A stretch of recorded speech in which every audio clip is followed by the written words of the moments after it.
And it's my great pleasure to be talking to Ole Dammegard. Ole is an expert on conspiracy theories, and you can find him on lightonconspiracies.com, his website. I'll give you that address again at the end. Ole, good to be talking to you.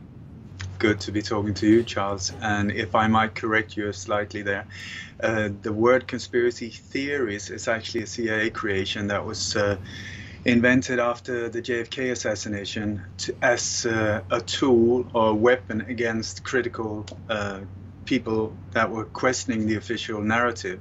And so they came up with the idea conspiracy, nothing new under the sun with that. But if you add the word theory or theorist, that then opens up for doubt and opens the door up for ridicule and whatever. So it was very, very designed to disregard people that are really trying to find out what's going on. So I'm an expert, I hope, on conspiracy facts and not theories, because I'm not interested in theories at all. A very interesting point. Yeah, I had not thought of that one at all. No, that's yes, because of course we are talking following the JFK. We are talking of that era pre the internet, and when news media was rather more controlled, less channels, and easier to do that. No, that's a fascinating insight. The concept of the conspiracy theory is itself a conspiracy, almost. Yeah, it is, totally. It's like a conspiracy. To conspira actually means to breathe together.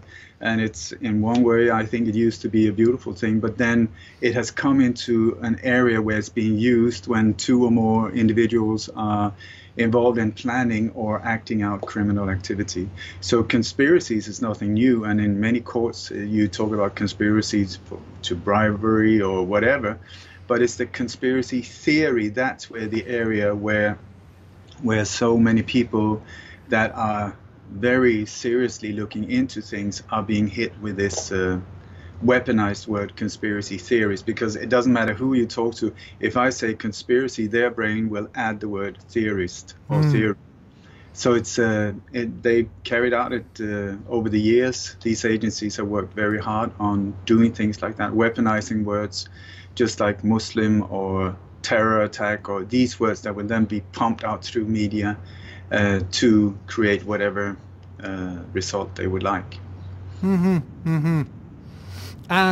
I would like to add as well that I think, unfortunately, it's the other way around when it comes to control media, because the same forces that are part of the deep state also have focused many, many years on concentrating the power to fewer and fewer and fewer and fewer in all relative or all important areas, and media is one of the top ones. So for instance, in the US, you got more than 96% of all media in the US, including publishing houses, radio stations, TV stations, you name it, are owned by 6 companies, and these 6 companies are to some extent in bed with each other as well. So it's like, if you look in the US, the mainstream media is extremely controlled, and this has also spread into many, many other countries.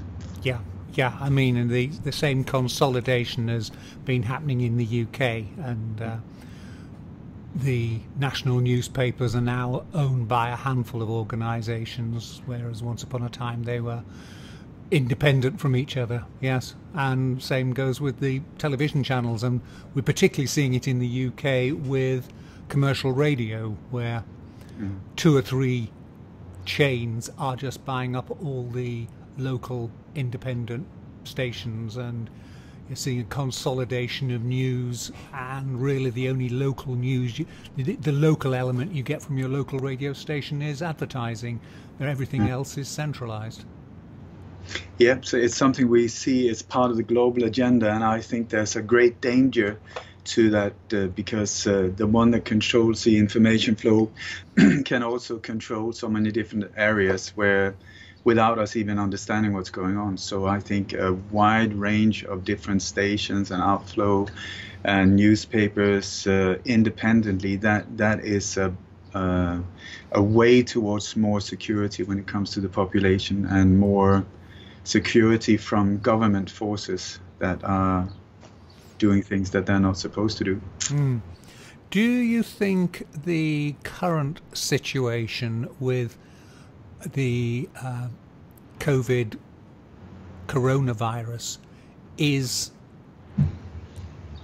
possibly going to be a game changer, because so many governments have acted inefficiently and incompetently, some quite clearly for political reasons, some for economic reasons, but here in the UK we're very much under the impression it's just because they're just plain incompetent. And today we've had yet another U-turn on the Tracer app that was going to be available last month and is now being scrapped, and something else is coming along.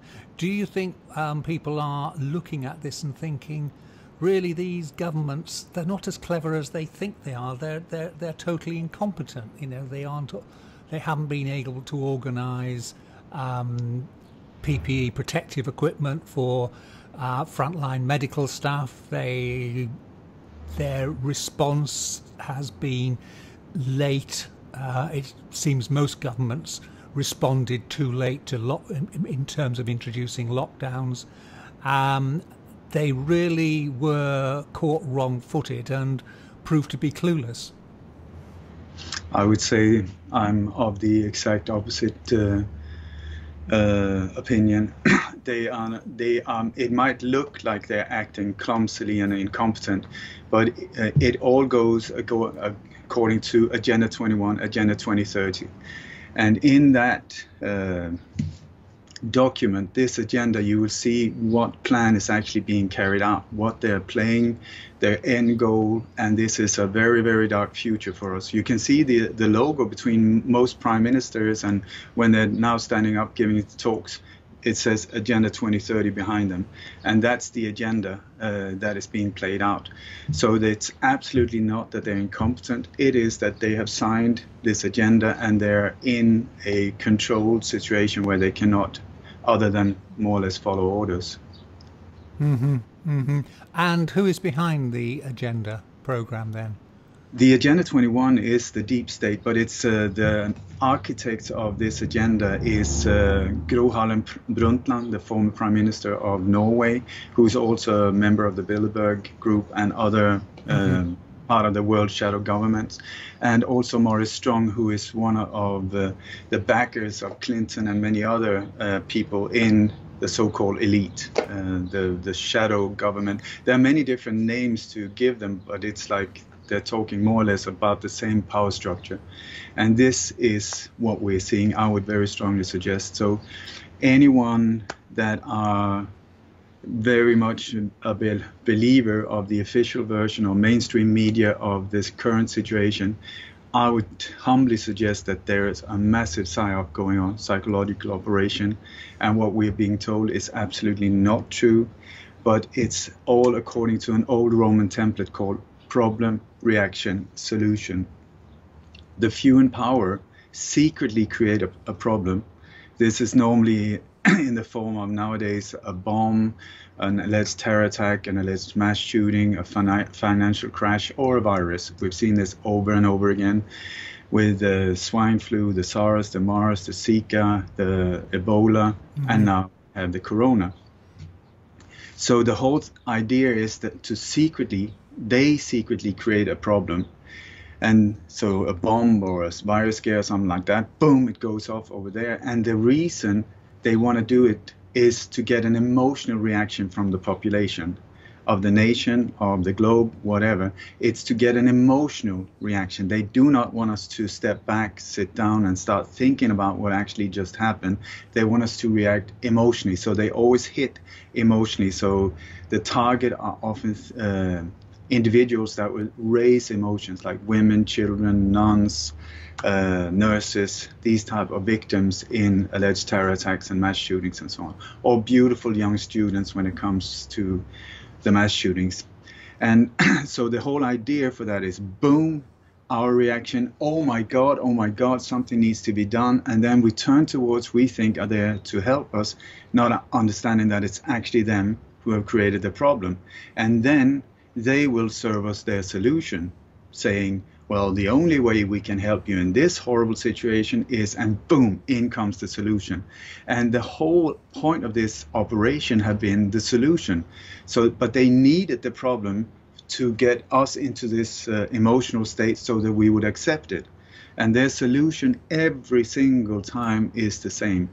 More and more control, more and more surveillance, more and more ID trackers, more and more cameras, more and more militarized police, robocops in the streets, more and more power to the government and the people in corrupt positions, and less liberties for us. We have to more and more pay for our own slavery and bend over and thank them for being so kind and considerate, when it's actually them who are doing it to us.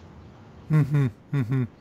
And yeah, I mean, you immediately see that with coronavirus, with the lockdown and the powers, and of course it's long been a feature of government, certainly since beginning of the 20th century, that emergency temporary powers are sought because of particular emergency, but they are then never given up. I mean, income tax in the UK was brought in as a temporary measure to help pay in World War One, but it's just such a super way of bringing in revenue that they haven't given it up, and there's a sort of an endless stream of, this is just a temporary measure for a particular incident, but it never goes away.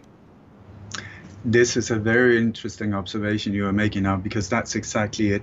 They create a situation of crisis, and then they say, oh my God, to protect you, we need to, and they raise the level to 10, whatever the level is. Yeah. And once it's over, they go back to like 2 or 3.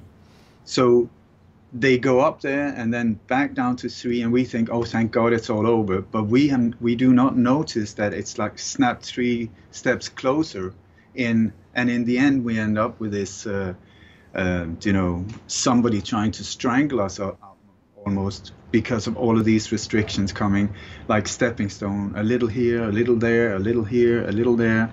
And that's how they move up until very recently, because I believe that the forces behind the deep state or the New World Order are in a very scared position at this time, because millions and millions of people are waking up to the fact that something very bizarre is going on, and more people are starting to look into it. So this is why before the censorship was very subtle. You couldn't really see it, except if you were someone like myself who got shut down right, left and center. But now it's full on, where people are being censored on Facebook and YouTube and Google, and it's like out in the open. And I think that is a sign of them getting very distressed. Yeah. Is it a sense that if we take it that, well, let's look at coronavirus and take it in steps. Do you think coronavirus was a deliberate release, or just an accidental release? I mean, it certainly seems to have been an engineered virus, and it's obviously hard to get information out of China, but there are reports that the labs in the Wuhan area, there'd been complaints about and issues raised about their security and procedures for a couple of years. So it's really, was it again an accidental release, or was it a deliberate one? What's your reading on the current information available?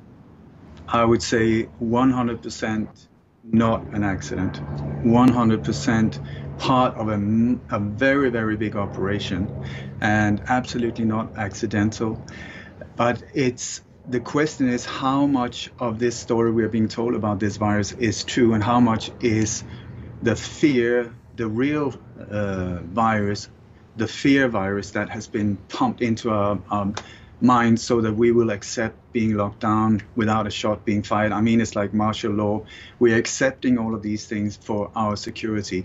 So all of these things are being pumped at us to get us into fear mode so that we would accept more and more, once again, control. And also, while we're being locked down, the whole point, or a major point of this, is the rollout of 5G, which is happening while we're sitting locked down inside, especially during the night.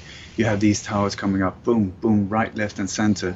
So here, for instance, on the coast of Spain, where we've been locked in now for 94 days, now it's starting to open up now. But all of these towers have appeared disguised as palm trees and all kinds of disguises, but they're come up here, like a lot of them, and I get reports from all over the world that it's happening. The same rollout is happening in so many different places.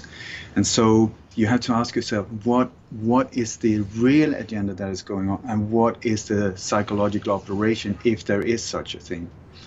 But if it would be okay with you, I would like to rewind just a little bit in time, because I believe that this Corona, I call it operation, that we are experiencing now, I believe that the idea was much, much bigger. But to be able to understand, I'm going to say some things that if you're not aware of the power structure behind organizations like NATO or the United Nations and so on, and see who's actually behind them, who created them, then this might sound like a tinfoil hat thing. But here you go. Yep. Last year I was on tour in Sweden, and on the 21st of October I get sent info from all over the world. I've done like between 500 and 1,000 interviews, and I've been doing this for some 40 years. So I have created or been given like an incredible network of people that are sending me information. It's very hard to know sometimes if these are reliable sources, but I always try to triple check everything. Anyway, I was sent these tweets from a Twitter account owned by the chief of security for a coordinating organism in Stockholm called Samverkan, and his name is Olaf. And through this Twitter, these tweets that I was sent, somebody sent, check out this. What is this? So this guy has been filmed in like a TED talk after the alleged truck attack in Stockholm 2017. He has done this type of like a TED talk in front of an audience from the security agencies. And in it, he's talking about what happened the day of this alleged terror attack in Stockholm. And he gives it away so clearly that he was directly involved in it. He says that, among other things, 1 minute before the attack happened, he raised the terror threat level up to maximum and activated all of these different agencies that was involved in this alleged terror attack. 1 minute before. I had that on film. So how that is just like phoning in and saying Kennedy is going to be killed in 1 minute. How can you know that? You cannot if you. And then in this presentation, he goes through the whole thing that they did under the first hour, shutting down all the transportation, closing in the government, the defense ministry, in lockdown, before anyone even knew who had been driving the truck, meaning he was in it.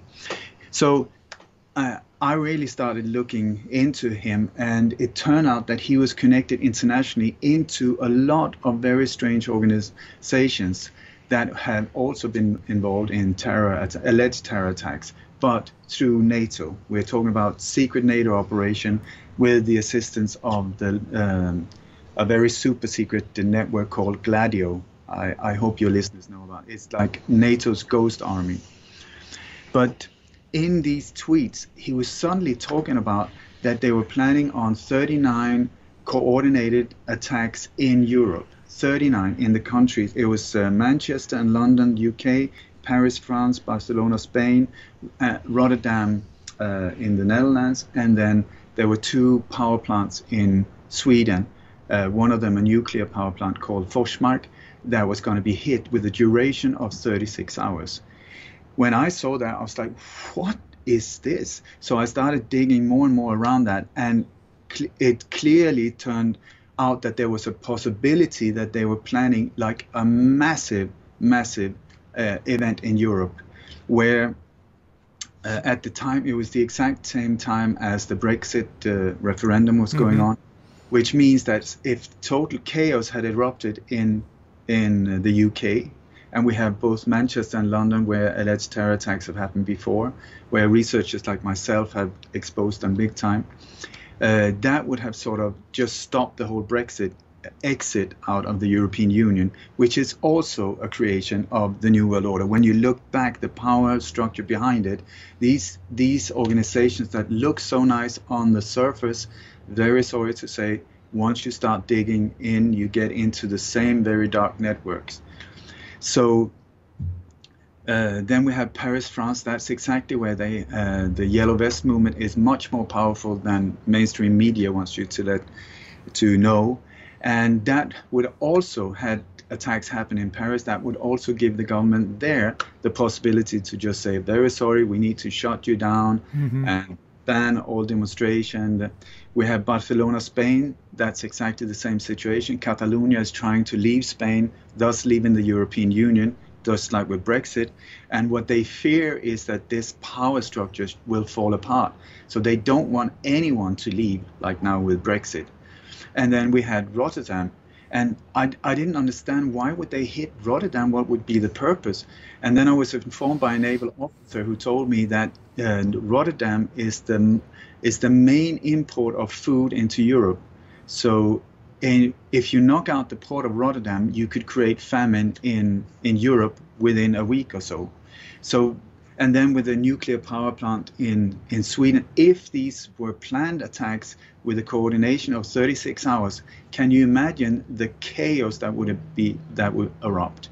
So what I did was, when I started suspecting really that I was onto something, I have this beautiful network of radio hosts all over the world with brave people like yourself who are willing to act if they see that it could make a difference. So from 4 o'clock in the afternoon to 4 o'clock in the morning, I was sitting just doing like 5-10 minute interviews with shows all over the world saying, please, I don't know, but I just want to make you are aware of and put the spotlight in this area. Should something happen, please be aware of it and spread the information, because we got 48 hours until this is supposed to go live, if what I suspect is true. So the more exposure we can get to it, there's a possibility to maybe even stop it.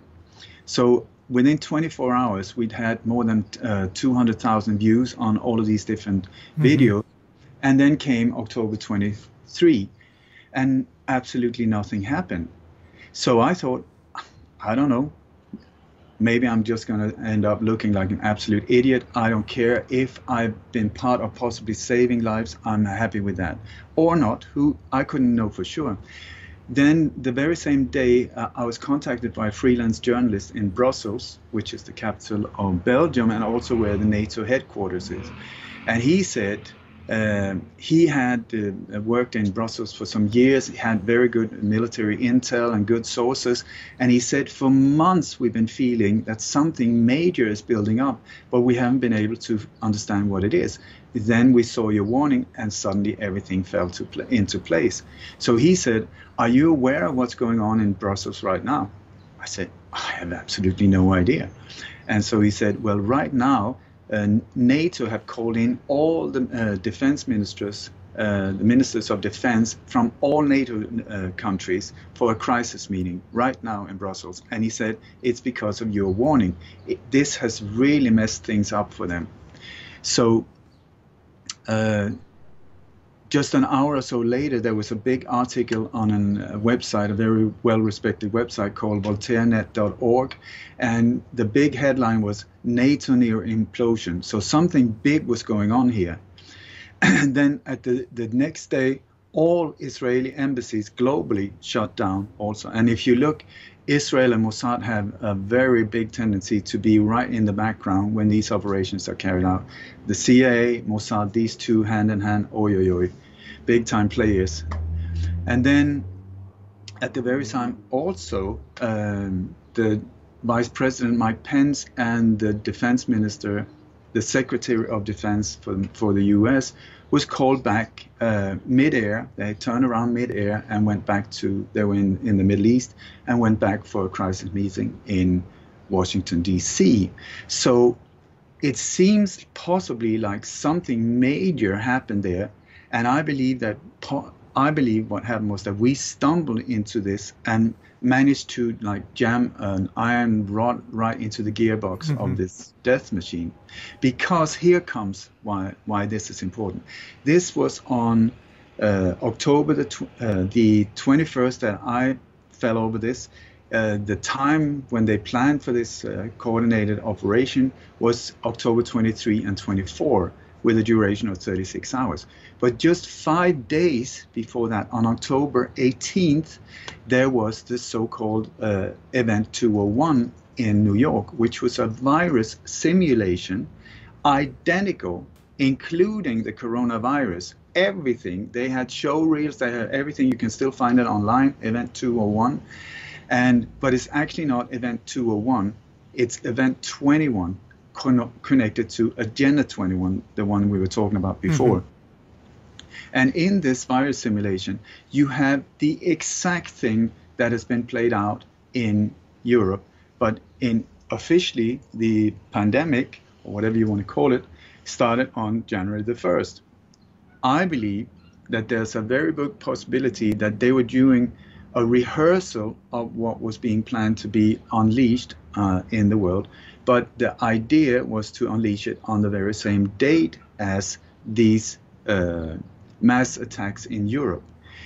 Because also at the very same day, you had the World Military Games with more than 10,000 soldiers from more than 103 United nations that had these military Olympics in, of all places, Wuhan, yes. Exactly where the virus is said to have been spread out or released or whatever. So I speculate, but there's a so-called false flag operation. I hope your audience are aware of what a false flag is. Yes, indeed.